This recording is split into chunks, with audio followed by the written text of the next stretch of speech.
Speed of 90 ready.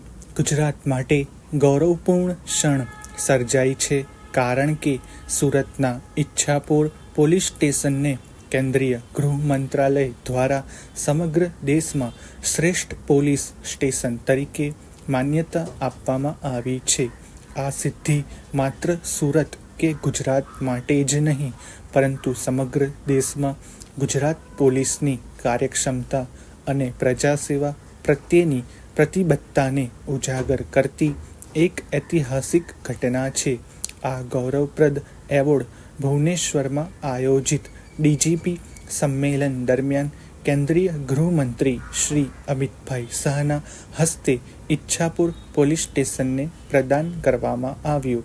આ શ્રેષ્ઠતા માટેના પ્રદાનમાં કાયદો અને વ્યવસ્થાના ક્ષેત્રમાં સ્ટેશનની અનોખી કામગીરી, નવા ઉપાયો, નાગરિક સહયોગ અને આધુનિક ટેકનોલોજીના ઉપયોગને મુખ્ય આધારભૂત ગણવામાં આવ્યા છે. પેરેગ્રાફ. કેન્દ્રીય ગૃહ મંત્રાલય મોડર્નાઇઝેશન વિભાગ દ્વારા હાથ ધરાયેલ સર્વેમાં ઈચ્છાપુર પોલીસ સ્ટેશન વિવિધ માપદંડો પર શ્રેષ્ઠ થયું છે.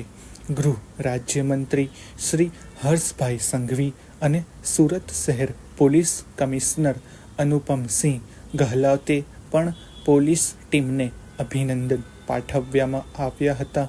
પોલીસ ઇન્સ્પેક્ટર અને ત્યાં ઈચ્છાપુર પોલીસ સ્ટેશનના પોલીસ ઇન્સ્પેક્ટર શ્રી એચ.સી. ગોહિલે ગૌરવપૂર્વની ક્ષણ પર ભાવુક થઈને જણાવ્યું હતું કે આ એવોર્ડ માત્ર મારો કે મારી ટીમનો નથી, પરંતુ સમગ્ર ગુજરાત પોલીસના નિષ્ઠાવાન અને પ્રતિબદ્ધ કાર્યનું પ્રતિબિંબ છે.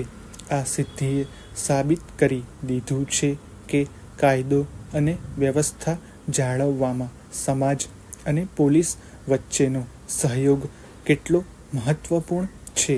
રાજ્ય સરકારશ્રીની 3 વાત અમારી, 3 વાત તમારી પહેલ નાગરિકોમાં જાગૃતિ લાવવાનો જે અભિગમ અપનાવ્યો છે, એ સફળતાનો મુખ્ય સ્તંભ છે. આ પહેલને અમલમાં મૂકતા નાગરિકો અને પોલીસ વચ્ચેનું અંતર ઘટ્યું છે અને લોક સહકારથી અમે વધુ પ્રભાવશાળી રીતે કામ કરી શક્યા છીએ. આ એવોર્ડ માત્ર ઈચ્છાપુર પોલીસ સ્ટેશન માટે જ ગૌરવ છે એવું નહીં, પરંતુ ગુજરાત પોલીસ તંત્ર માટે પ્રેરણારૂપ છે. આ સિદ્ધિ માત્ર સન્માન માટે નથી, પરંતુ ભવિષ્યમાં પણ નાગરિકોની સુરક્ષા માટે વધુ ઉત્સાહથી કામ કરવાની પ્રેરણા છે. આ સિદ્ધિએ પોલીસ અને નાગરિકોની સંયુક્ત શક્તિઓને ઉજાગર કરી છે અને આમાં ગુજરાતના પોલીસ તંત્રના આધુનિક અભિગમનું એક શાનદાર પ્રતિબિંબ જોવા મળે છે. પેરેગ્રાફ. ગુજરાતમાં સેમિકન્ડક્ટર ઉદ્યોગમાં એક નવો યુગ શરૂ થઈ રહ્યો છે. સરકારની દૂરદર્શી નીતિઓ અને રોકાણકારોની આગવી રુચિને કારણે ગુજરાત ભારતના ટેકનોલોજીકલ નકશા પર એક નવો અધ્યાય લખી રહ્યું છે. સુરતથી ગુજરાતના પ્રથમ સેમિકન્ડક્ટર પ્લાન્ટનો શુભારંભ કેન્દ્રીય જળશક્તિ મંત્રી શ્રી આર પાટીલના હસ્તે અને ગૃહ ઉદ્યોગ રાજ્ય મંત્રી શ્રી હર્ષભાઈ સંઘવીની ઉપસ્થિતિમાં કરવામાં આવ્યો હતો.